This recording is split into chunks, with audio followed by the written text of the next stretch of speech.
You're listening to Level Up Your Business, the podcast where we talk to hardworking business owners and leaders and help them solve real issues in real time. I'm your host, Sara Frasca, restaurant owner, keynote speaker, and business coach. I've spent my career not only in corporate America, but also as an entrepreneur, carrying on my family's legacy through my restaurant. Now, a business coach and consultant, I'm helping other businesses to use creative problem solving and innovative thinking to drive lasting change. Stay tuned to hear some inspiring guidance that will help you to level up your business. Well, good morning, Becky. How are you? Good. How are you, Kristin? Good. Nice to meet you. Nice to meet you as well. So for our audience today, we are meeting with Becky Beaulieu. Becky comes to us from Hudson, Wisconsin, correct? Awesome. But you are a native Minnesotan, I understand. I was. That's awesome.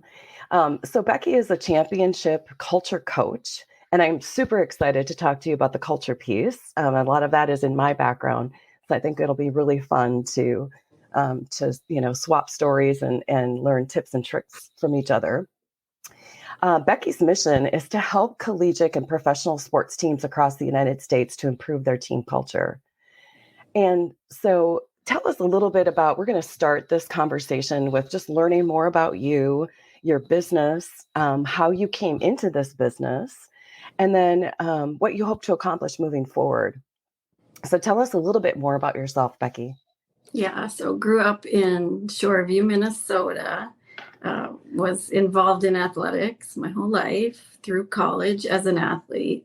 Mostly soccer and gymnastics, but did gymnastics collegiately, and then went to graduate school and became a licensed psychologist. Worked as a licensed psychologist for a couple of years post-graduate school, and then started coaching collegiate gymnastics. Was an assistant coach at another school in Wisconsin, University of Wisconsin Lacrosse, for a couple of years.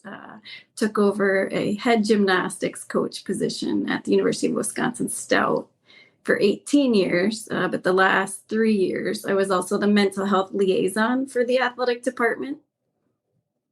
And that's where I got to dabble into working with athletes with their mental health, mental edge skills, some leadership talks with some of the teams. Yeah. And how did you connect to the culture piece, which is a big part of the product and service that you deliver now in this company? Yes. So when I was a licensed psychologist and a student was referred for special education, I would go into the classroom, and every 30 seconds, I would jot down what they were doing, whether they were on task and off task, and what they were doing. Right. So it's like that, but I observe teams and I observe dynamics, standards, body language, words, actions, really on the sidelines, in the training room, in the weight room, coming out of the locker room.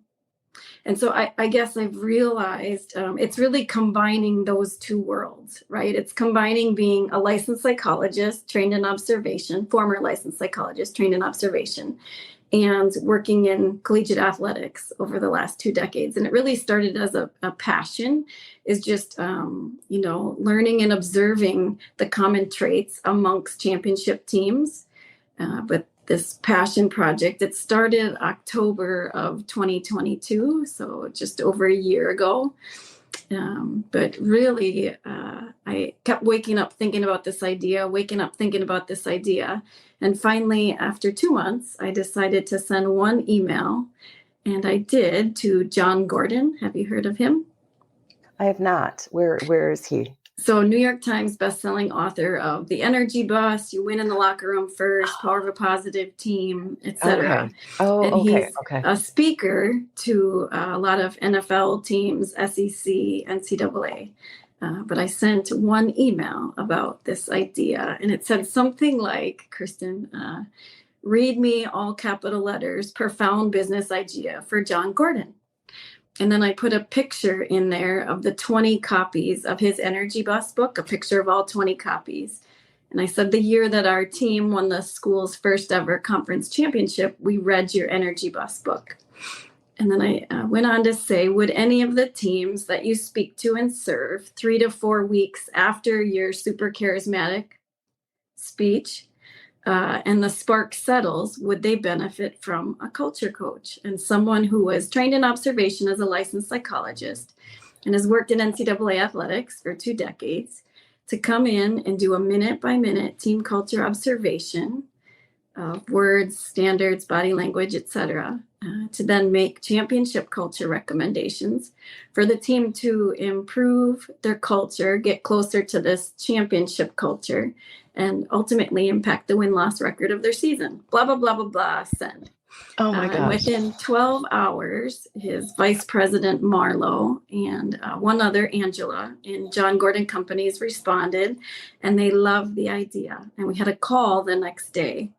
And through email, the best advice that he gave me was to do a pilot of it with 3 teams. So I did.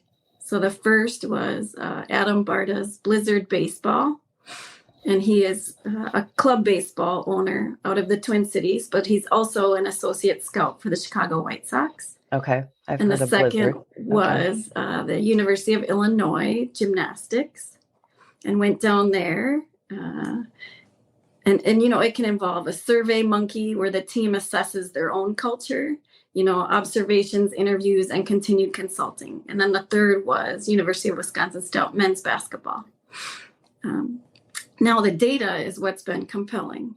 So teams that have used at least 3 championship culture recommendations, their winning percentage has gone up by 61% in the 5 following games, and by 23% over the course of the entire season in year 2. So it's a really like innovative way to look at athletics. And in my opinion, winning is the byproduct of improving your culture. And in business, my opinion is profits are the byproduct of having a great culture. Absolutely. And I think that's where you and I are very similar in nature, even though I'm doing culture work in businesses and you're doing culture work with teams. They really share the same ingredients, which is if you can have the culture within your team, you're going to get the ROI on the backside. I was super impressed when I read your return on investment of that. That's very exciting.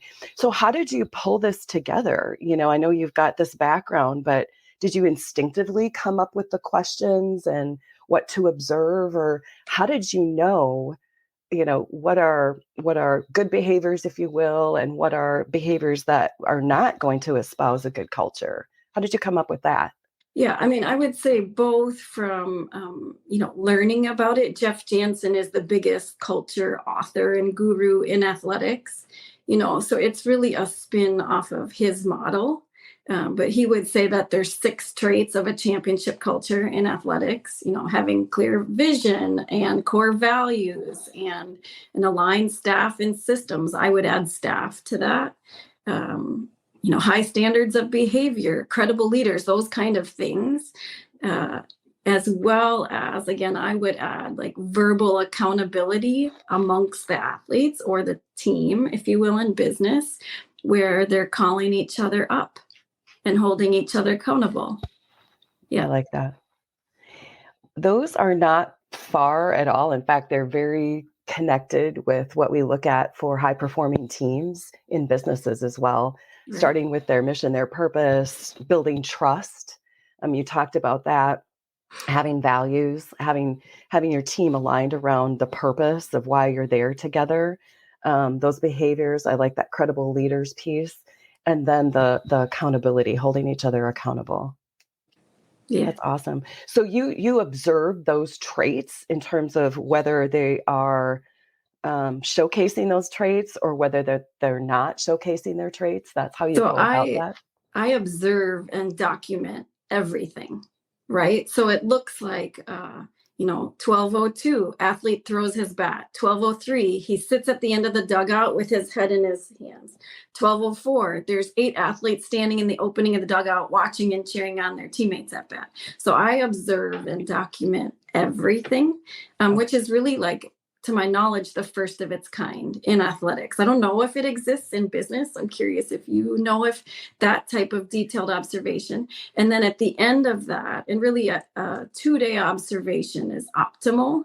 I do say interpreting data from a 1-day observation, you should do so, with some hesitation. Mm-hmm. Yeah. But yeah. Do the athletes know that you're observing them? They do not. Okay. So then they're really in their natural state. That's perfect. I would say there probably isn't something super formal like that. We have a lot of assessments in corporate world around team performance. I would say when I was internal as a consultant, that would be some of what I would do when I would coach, is to observe teams. But I wouldn't say that there was anything real formal around that. But it's very consistent around those behaviors in terms of, because it's a lot of the unsaid versus the verbal. Yes, those words are great. The unsaid. Yes. Yeah, and you can see it in sort of, it's like the fly on the wall. It's in yes, and that's how I words. describe it. Is I'm really the fly on the wall. That's cool. Awesome. Yeah. So you told us a little bit about where, how you came to be into this business that you are driving. What's your plan for moving forward? What does that look like? Yeah. So, in 2024, my goal is to serve 15 teams. I'd say like a 5-year vision is to have a championship culture coach athletics department, and 1 to 2 consultants under that would be awesome. I'd love to do, and there's been some inquiries, a championship culture coach. Oh, and here's Mike. Hi, Mike. Hi, Mike. Hi, guys. Sorry I'm late. How are you? Good. How Good. are you? How are you? Nice to meet you. Good. Nice to meet you. I was backstage for a minute, so I got a little bit caught up. Great. Becky, one of the things I just want to dial back. So one of your goals you mentioned was to have 15 teams that you're working with. And then you talked about a culture coach department. What does that look like in action? Yeah. So championship culture coach, that's the name of the business. So championship culture coach for athletics. So culture coaching, culture consulting, 15 teams for athletics. Okay. But a 5-year vision is to have 1 to 2 consultants under that athletic department. And then to have 1 to 2 consultants. And there's been a couple of inquiries in the business realm and business department. Okay. And then I would add to that, I would love to have like 1 to 2 sports psychologists in an elite mindset department. So that's really like a 5-year vision. 2024 is 15 teams in athletics. Awesome. So just out of curiosity, Becky, what do you do to, once you've set your goals, tell us how you reach them? Like, do you break them down into action steps and put them on a calendar, or do you use some technology, or what do you do to reach these goals? Yeah. And here's where I'm like, I'm open ears and open for new ideas and options. Like I had told Kristin, I'm just 4 months into this business formally. I've been doing some of this culture consulting and elite mindset work first as a passion project. Athletes have reached out personally. So culture the last year and 3 months, elite mindset type of work, probably the last 5 years. But yeah, Mike, to answer your question, like what are some action items to do that is, marketing both through email. I've had quite a bit of success with this, is just sending out, it's a Canva. I have a graphic designer that works for me, but a Canva designed, like a complimentary culture coaching session. And really in that, I just serve them. I don't sell, I just serve these teams, and we just talk about what's working for you and what are you walking through right now with your team related to culture. And then I just give them a couple of out of the box intervention ideas. And I'm batting about 50% that sign on after that, maybe just under. Wow. That's impressive. So I just need to get in front of more. But yeah, it's a really like innovative, different way to look at athletics. Improve And your Becky, culture, winning's the byproduct. So that, but my goal is to have 1 to 2 sign a contract per month. So in January 2024, 1 to 2, in February 2024, 1 to 2. So that's worked somewhat. I still feel like I need ideas about closing the deal more, or I just need to get in front of more. Go ahead. How mainstream is what you do? So I have zero athletic ability. Maybe you can consult and help me out. I can go back in time to high school and get picked first again. But how mainstream is this? So if I had a sports team, would you? Is it pretty well known? Is it pretty mainstream, or is this something that's brand new? So I would say there are culture consultants in athletics. To my knowledge, this is the first of its kind, minute by minute team culture observation. And so that's pretty groundbreaking, and it has been received really well because the coach gets that feedback. Got it. That's really neat. So part of your sales process then in educating them on what you do and then, the benefits behind it. So it seems like it's a pretty decent on-ramp to getting someone. It's not like you're going to buy a well-known product. You need to educate them on the product and then have them see the value and then buy it. Yes. And I think I need to improve my communication in that. So how long is the sales cycle in that process? Is it a 6-month sales cycle, or is it a 1 month, or how long does it take you from, the time you target a lead to the time you actually close them? Yeah, that's a great question, Mike. I don't think I have an answer yet. So this website just went live in September of 2023. So 4 months in. I mean, some have been, let me think. The sales cycle has been a month, 6 weeks from the initial Zoom call. Most of them have been over Zoom to them signing the contract. Very cool. Others are ongoing. That's really neat. And are these coming from people that you've had connections with, or are these brand new people? Yeah, mostly connections, which is why I think I'm getting I'm close to that 50% they sign on. It's just people that I've known over the last 20 years, or others in the athletic industry that have introduced me. Yeah. That's really neat. I'm sorry, Kristin, I see you want to say something. That's all right. Becky, when you had mentioned that it's ideal to have 2 days of observation, what then you give a report when you're done with that observation?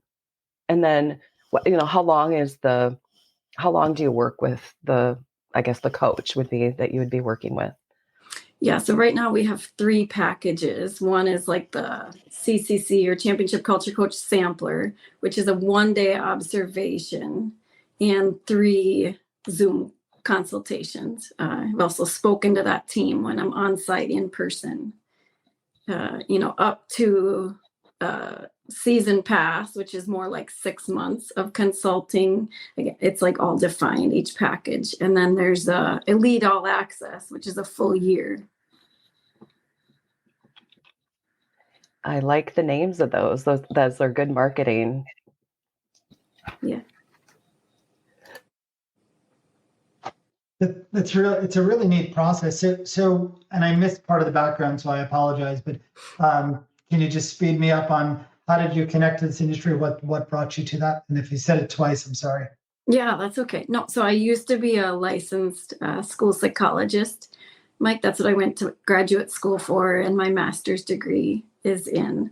And then I worked in collegiate athletics the last 2 decades. So it's really combining those.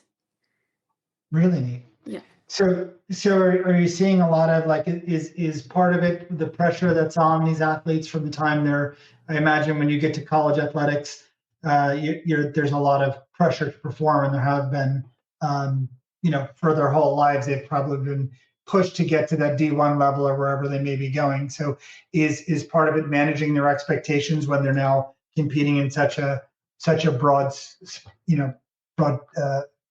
range of people, talent? Yes, and just helping them thrive through that, and see pressure as a privilege. Yeah. You're And either just like use applying their pressure or receiving self-talk. it. Yeah. Use their self-talk and their big body language and, all of those things. Very neat. Very cool. So what are some of the challenges? And again, I apologize. So what are the challenges that you see for you? This is a brand new entity, so you're green and growing, which is really exciting. What do you see as your immediate challenges to your 1, your 3 or 5 year plan? Yeah. So I would just welcome and love thoughts about strategic planning for 2024 as my small team of 2, we'll do that soon. But just your expertise and thoughts there. And then, if there's time, any marketing ideas or potential like collaborations with other businesses. Yeah. So from and I've been an entrepreneur my entire life. I've grown multiple companies from zero to to selling them. What I think is really interesting is as your company grows, you'll have more sophisticated infrastructure. You'll have strategic planning sessions and things like that. And when it's 2 people, you really don't take the time to sit down and talk about, are we on target? Are we meeting objectives and all those sort of scenarios? So I think one of the Don't things you think we can though? you should, Yes. yeah, and it's such a missed opportunity. Like going back in time, if I can go back and tell my 2-person team when it was me and one other individual, hey, focus. Even though you're talking every 8 hours of the day, you really need to sit down and focus on the data, what's going there. And that's another scenario is breaking down those data points. Achieving a goal like going to the gym or saving for your retirement, whatever it's going to be, requires you to have a plan. I need to invest this much money. I need to save. I need to do this. I need this kind of return. So these are the key metrics you look at to reach your retirement goal. The same is true within your business. What are those key things? If you need 15 accounts by the end of 2024, that means you need to be doing 1.2 accounts per month. And how are you going to get that? And if you have a 50% ratio, which you recognize might come down, you need to really widen the reach to say, where am I going to get these from? With of course, again, you've already recognized that your number one opportunity is in people that you know. So if I've known you my entire life, those connections are going to be the ones that are going to vouch for you and your existing clients, and being able to grow all that. But that's the tricky part about starting up, especially when you have really talented people and you're a professional individual. So it's almost, you have all of that skill set already going for you. You need to then just apply the bootstrap startup, get gritty and find those accounts from day one stuff. Much easier to learn it going your way than it was my way. I opened my first business at 19. So, barely got out of high school and started a company. So I had to learn all of the complicated things as I was going. I had a lot of it, that grit. So I think it's much easier for you to do it coming from your direction than it was mine. And I'm wondering, when we had talked earlier, would it be helpful to give you some tips on doing some strategic planning? I don't know how much experience you've done, Yes, either please. participated. Okay. So maybe Mike, we could give a few tips on, I just put some things down on paper that I can go through. I'd love that. And then you can kind of pick and pull, because what I was saying to Becky is I've literally facilitated hundreds of strategic planning sessions.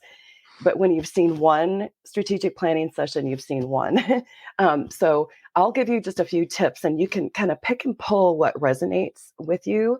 And if there's something that you want us to go in a little bit more detail, we're happy to do that. When I do strategic planning, I like to start with storytelling, the history of your company. And you've kind of done that for us. And what's nice about that is you can lay out, what are some of the events, like when you wrote that note, I mean, that was the start of your company. That's storytelling that should continue for other people who come on board that are your employees to know that Becky did this and this is how she started this. You had a lot of courage in doing that. And that is a part of your culture in your company. So it's storytelling around the history of your company. What can you learn from that and draw forward?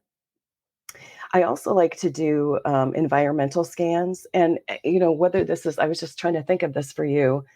What's changing in the environment right now? I know in Minnesota, and you lived here for a while. I know at least here in trade schools, they're starting to offer sports where they didn't do that in the past. We have a big sports family, and it used to just be JUCO that would offer sports, but now trade schools are as well. So that could be another, area that you take a look at in your marketing plan. Do you want to dive into that type of an environment? But you just, you look at what's going on politically, what's going on with colleges and universities who are really overall, they're having less and less student enrollment. So what does that mean for your business as you look at that? So those are just a few examples on doing an environment scan. And I think those are great ideas and a great point. And it already gave me some ideas. So thank you. Sure. And I think, there's a lot of information and a lot of, different perspectives. And I think what Kristin highlighted is so important, is to be able to take the bits and pieces that you find, valuable to you. Not everything is going to fit for, my perspective, and yours could be completely different. Something else that Kristin shared that I thought was really interesting is the why, how, what scenario. And I think that so many businesses do it backwards. They're saying what they do and how they do it instead of why. I think that's a really, if you reverse that order, I think you can attract clients at a much higher rate. And Kristin, I know you're telling me it, so I'll let you expand. Yeah. Have you heard of Simon Sinek, Becky? Yes. Mm-hmm. So he talks about start with why. Mm-hmm. And that's what Mike is talking about. And that can really help you with your value proposition. Why are you doing this? And you'll get this because this is your strength. It's the psychology behind it. Your gut doesn't have words, but it's the feeling, it's the emotional piece. So what's your emotional hook? That really can become your value proposition to be able to sell. So that's a great activity to do in your strategic planning as well, because that's going to be a great example of what carries through into your marketing plan as well. Okay, that's great. Yeah, people 100% want to do business with the why, and the end result is not as important as what's at the core. What are you really doing? Why are you doing this? And I want to line up with what you're doing more so than it's somewhat secondary. Not to take us off track, but we have a very important objective here. This is our first live stream without Sara. So it's critical that our ratings are much higher than they've ever been. Yes, like we're going, So whatever it takes, we're all committed to this goal. Can I answer the why? Only because it'll help me please. in my memory. Okay, so I've said my why is to inspire and improve the culture in athletics, one team at a time. And in my opinion, winning is the byproduct of doing that. And then I guess it's a why, or Simon Sinek would probably call it like a just cause, is I believe all athletes should be able to experience that positive championship culture where relationships and results matter, and the athletes are on a mission, but you can walk into a gym and feel that synergy in the air. That's impressive. Yeah. I love it. And it was very natural, Becky. So that's what's important too, is because you believe in it. It's very natural. Yeah. Okay, that's good. Why, how, what? Thank you. And I think the other side, I'm sorry, Kristin, if I'm hijacking. The other side that I would caution you is financials run every business, and whether you're one person business or 100 person or 1,000, running your business from a financial perspective is always so important. And understand when you're making investments into the business and when what you expect your return on that investment to be. So many people think that the financials are their accountant's scenario, and it's really not. It's the lifeblood of your company, no matter what size it is. So focus on your P&L, your cash flow, your bank, your balance statement. Those are going to really be the indicators. And as you're doing, there's no shortage of people trying to sell you products as a new business owner, like, oh, you need this widget and you need, this software subscription. And some of them are really wonderful. A lot of times you have to decide whether or not is it appropriate for the size business that you have at the moment. So don't worry about capacity issues that you haven't experienced. Focus on what you need now, set yourself up for success. I think that's really, really, really important. And I only know that from all the mistakes I've made from worrying about capacity issues we didn't have and oversizing too early where it's really expensive. Thank you. The last couple of areas then, so I talked about history, that's storytelling, your environment scan, your value proposition. A couple other ones are, I know you've heard of SWOT, strengths, weaknesses, opportunities, threats. I like to do, I call it SPOT. So instead of weakness, I call it problems, because problems are easier to turn into opportunities. And then I also like to, in the threats area, I like to have you think about what are some really unthinkable scenarios. It kind of gets you a little agitated around and uncomfortable around, ooh, this could happen to me. So then you take that and you turn that into an opportunity, which helps you then vision for your future goals. And then it's kind of the rest of it is kind of just normal stuff. Goal setting, using what Mike talked about around the financials, connecting that together, coming up with like I'll call them 5 big rocks. So what are your 5 big rocks? And then what are your execution plans underneath each of those? And then that can carry those 5 big rocks, take you longer term. And then the execution plan, you can do that on a quarterly basis, a yearly basis, those kinds of things. Can you elaborate on the 5 big rocks? Sure. So as you think about doing this piece of work, like what, you pull information out of your storytelling, right? Your value proposition. So we've got to keep that core. So do you create some kind of goal around that to make sure, I'm always going to be using this particular assessment, or I'll make this up. I need an online, let's say you didn't have an online assessment. I need an online assessment. That might become a big rock for you because that's going to help you become a lot more efficient. Because you've maybe, I know you're not doing this, but just as an example, maybe you've been doing it manually. So now I need to really figure out what my online survey assessment is going to be, or maybe not using SurveyMonkey anymore, but maybe using something else that will help you be more efficient. That could be an example of a big rock. And then you're going to have a lot of things underneath that to be able to execute to achieve that big rock.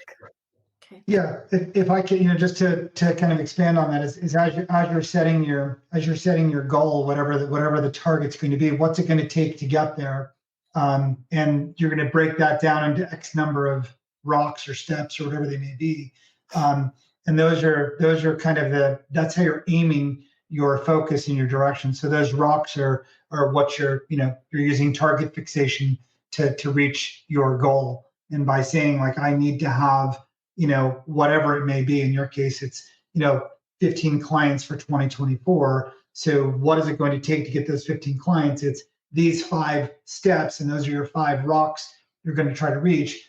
To reach each of those objectives or each of those rocks, you'll have maybe 100 action steps that will take you over the course of 3 months to reach. And so, getting back to those strategic meetings where so many small businesses don't apply this or won't think this way, and they're just like, well, I know I need clients, I'm just going to come in, I'm going to work as hard as I possibly can, but then you're working hard and not smart. And so when you have a target, it's really going to help you reach your goal, and being able to break down what is it going to take to get to that target every day. And those are the rocks and the action steps that we do. And there's a million different terms for them, right, Kristin? I think every there is. Yeah. But you could call your action steps a game plan, but it's things like, what are the resources that I'm going to need? How much? Oh, we lost you there, Kristin. Oh, she's frozen. I get all the airtime. She's like, now you're stuck with me for a second. That's okay. So yeah, it's that strategic planning, again, something that small businesses or new businesses won't do. I think it's really, really important. Write it down. It's your budget. It's your it's your work focus. What am I going to be doing? So, and how often do you recommend doing that? So there's different levels of when you would go through. So setting your long-term goals, the action steps to getting to those goals, and then we meet every week. So we call them huddle meetings on a weekly basis. I do that with both our clients and with our. I think we lost her. She'll jump back in. We also do that internally at P&E, and I do it with our own businesses. We meet every single week. Becky, you were supposed to have this, and this done this week. Did you get that done? No. Why? Because I'm stuck here. Well, I can help you, or we're going to come together to try to reach that goal. Like what are our pain points, and how can we move on? If you don't take that time to focus on that, and I talk to so many small teams, are like, well, it's only a 3-person team. Do I really need to talk about having having a weekly huddle meeting? I've just talked to Kristin for 8 hours today. Why do we have to have this meeting? But because in our conversation, our daily flow, we're surviving, putting out fires. You're not focused on what the targets are. So by refocusing on, hey, I needed to have X, Y, and Z done this week, and I didn't because sometimes one task ends up being 100 more to reach it. So you don't necessarily understand the scope of what you're doing. So while these plans, they call them rocks, and they're concrete, and sometimes they're liquid, and sometimes you need to move things around, and you're going to be moving your dates, but you want to move them proactively because you've discovered there's more depth to the project than reactively. We don't want to get to December 31st, 24 and say, oh, I only ended up with 8 clients, not 15. We want to know in advance that, hey, I knew I was going to miss that target, and here's why it was unrealistic, and here's what I'm doing. So it's not a disappointment, it's a discovery. Great. We lost you for a second, Kristin. I had all the airtime. Well, you should have seen the fear in Becky's eyes. She said, oh my goodness, I hope Kristin comes back on. I'm stuck with this guy. Save me, Kristin. Save me. Well, I know that you also wanted to talk a little bit about a marketing plan. Should we move to that? Initial, and I realize we're in a little bit here, but just initial thoughts on that, or collaborations with other businesses, like tips.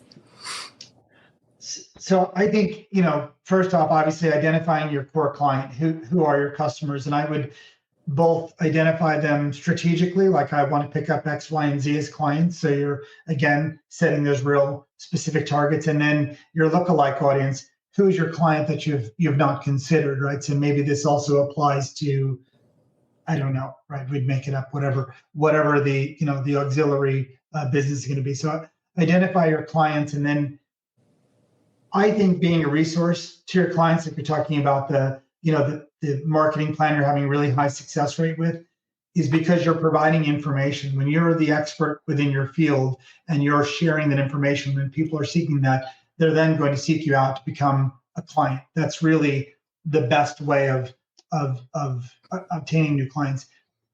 Does pay-per-click work? Sure, it does for certain businesses, but unless you have what's pay-per-click? Like, so when you have a Google ad, and I'm going to put up, that I'm a coach for XYZ, and anybody who's searching that term, I'm going to pay Google X number of dollars to show up as, at the top of that. If you do programs like that, you really have to have a 360 view of what's going on. In other words, if I'm going to pay $9 for that click or whatever I'm going to pay for that lead to come through, do I have a lead capture on the back end? Is all of my marketing, is everything leading to the same spot?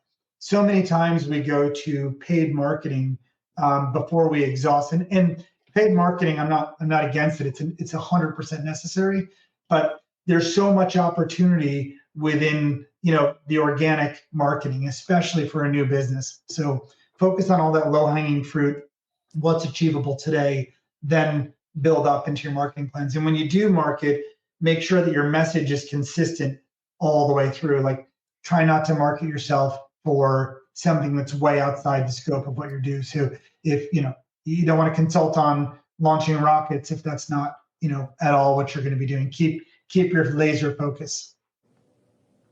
Great. I would say some of the things that I've learned along the way in marketing is to really draw from your value proposition. And a part of the exercise in your value proposition is to identify sort of the pain points of your client. And then what's the value that you can provide that reduces or eliminates that pain point? And even to the extent, I mean, you're doing this, you're giving them value when you're meeting with them. Also, if there's just some short tips and tricks, things like that, if you go the social media or the email route, just keep bringing those kinds of things in so that they're getting value that, again, reduces or eliminates their pain points that they have, to continue to show that you're going to bring value. And you don't give away the whole farm. You don't give away, the whole assessment, but you give them little tips and tricks along the way that are very much core to what they're trying to achieve. And there's a balance with, not giving away the whole farm and also withholding information. So the other side of that is if you're not giving out, there's a tipping point where you're providing value and not, exposing your entire, proprietary information. So I think it's really important that you provide value. Don't be afraid to, put out that value to a point, and it should be very strategically allocated. Like this is where that point stops, and here's where it goes from marketing to you need to sign up to be a client. I find that businesses struggle with that a lot. They're giving out really bland marketing, like we're wonderful, come be a customer, and no one responds. And other customers are like, well, here's the secret formula to our business. Well, thanks. I no longer need to hire you to get that. So find that balance and be very aware of it. Okay. No, that's so helpful. Thank you. Is there any other questions that you have for us, Becky? Do you have any other thoughts on like possible collaborations with other businesses? That's something that I haven't done yet. But. Yeah, I would think that, like, again, I'm not a sports person by any stretch, so some of these might be really funny, but I would say that, trainers, rehab, special surgery, unfortunately athletes have a tendency to get hurt and are going through rehab. If you can provide some support to, to people that are re-entering the field, that might be a really good collaboration. Businesses that you can line up with. I don't know. Where are some of your clients coming from? I guess, that would be, I would probably look at where those clients are coming from, and then what are the auxiliary businesses that support them. So it could be the uniform store or the whatever. You really want to just be, lined up with the supporting industries all the way around what your clients use and do. So if I'm a client, if I'm your client, what am I doing? Who am I engaging with? And that would be the circle that I would start with. I'm just trying to connect some dots. There's a lot of corporate organizations that are sponsors to athletic teams. Because, like, I think about Wisconsin and Nebraska. Nebraska is a great example. They don't have a pro team. So there's a lot of businesses that are sponsoring collegiate teams. Like, just think about, volleyball and all the great success women's volleyball has been having lately. So I don't know if there's like some kind of collaboration where you can get in with a business that, is a sponsor to a collegiate team. Mm-hmm. Because the language that you use, that would be the other piece, is to maybe, it's very close. Like I mentioned, when you were going through those six areas, but to think about who your client is and then maybe shape your language to a business a little bit different than you would to a coach. Mm-hmm. But anyway, I was just thinking of like Nebraska is a great example of, they're so focused on their collegiate teams, and there's so much money being put into that there might be, this might be like something that a business offers to a team to do, that they sponsor it, they pay for it for the collegiate team. That's interesting. I haven't thought of that. Business offers to a team. That's great. And I guess, just a question would be, how much of what you're doing is when you have all of these different people coming together, and it's sort of and I can only imagine that there's an ego contest community. So if I'm the number one pick from my high school for whatever sport it may be, and Kristin's the number one pick, and now we're both getting there, and we're, now we need to be on the same team working together. That's probably a bit of a challenge, both in managing expectations for myself and for Kristin, as well as, wow, I didn't realize Kristin is so much better than I am at this or that, and really being able to, put those pieces together to really create the part of the team. So is there an opportunity there, maybe at the level as we're coming in or during the recruitment process? Yeah, I think that's a challenge that many of the teams face, because it's in collegiate athletics, it's often a team of the best from their high school program or the best from their club program. And a big swim and dive team out of the Big 12 is signed on. Well, swim and dive, tends to be more of an individual sport. And as they get to college, with the snap of a finger, we expect them to understand what it's like to be a team player. So, there's for sure some things to work through and smooth out. And it's a process, and flowers bloom at different times. But what we do know is when they can grasp that team mindset and that we over me, although that's more difficult, I think, right now for this younger generation, their own individual stats improve. So they care about that, and that's okay. Yeah, I've noticed, again, just from my own experience, I've hired some of the smartest people. And when you build this dream team, and again, it's not has nothing to do with sports, it was just in business. I hired really talented, smart people, and then have that team just fail miserably, because not getting them to come together. And just because and it wasn't for a lack of talent, there was certainly tons of talent on there, but really trying to tie a rope around getting them to work together, and, the leadership that's behind it. And there's a lot of moving parts to what you do. So I think there's a lot of opportunities for people to pick up, especially as the generations go through, my generation from the next generation, being able to, what motivates them. And remember people coming to work, I had a business through the 90s, and, that was, we paid you a significant salary, and that's what motivated you to, what do we stand for? What do you mean, what do we stand for? You're getting, we're paying you a significant salary, but that did not motivate, some of the workforce. We needed to, got back to the why are we doing this? So I think there's a lot of opportunities in what you're doing. I think I'm excited for your success. Thank you. Well, Becky, it has been a pleasure talking to you and getting to know your business better. So how can potential clients get a hold of you if they would like to work with you? Yeah, the website is www.championshipculturecoach.com. And the email is becky@championshipculturecoach.com. Awesome. Well, Becky, thanks so much for being on. And sorry I was late getting here. All our best to you, Becky. It was such a pleasure to meet you. No, I'm so grateful. I have 2 pages of notes of all of your advice. So thank you, Kristin. I appreciate it. Thanks, Mike. You're welcome. You're both great. And if there's anything after this, it doesn't have to stop the live stream. So if you need anything, please feel free to reach out. For sure. Absolutely. Happy to answer some questions. Thank you so much. Absolutely. Take care. You too. Thanks, guys. Thanks so much for tuning into this episode of Level Up Your Business with me, Sara Frasca. If you have a problem in your business that's keeping you up at night, please join us in a future episode so we can help get you unstuck. Just click in the link in the show notes and send us a message. Please remember, stay innovative, friends.